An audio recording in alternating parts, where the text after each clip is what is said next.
Жапония қоршау бойынша, яғни сонымен бірге харакири, өзін өзі өлтіру дейді. Сонымен асыл бөлу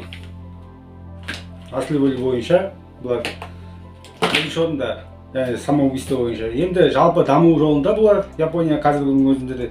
Енді соңылардың біріне келетін болсақ, Жапонда сағаттың құпиясын білуге Швейцария 4 адам жібереді, барып құпиясын үйреніп келді, сағат жасау деп. 4 адам барады, 4-еу үйренеді құпиясын барлығы жасауын. Енді ауылға қайтайын десе, Жапонияға қайт.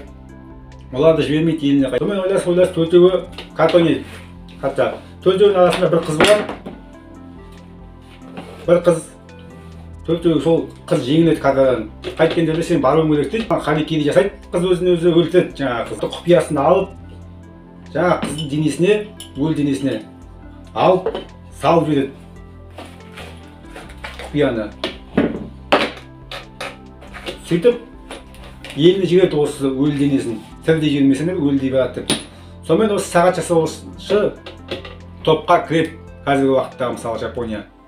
Кіріп отқан себептерінің бірі осы, яғни дамуындағы қатыгездікпен дамыған бұл мемлекет, яғни жертва жасап елін өзін қазіргі тәртіптің өзі де соның арқасында мемлекеттің.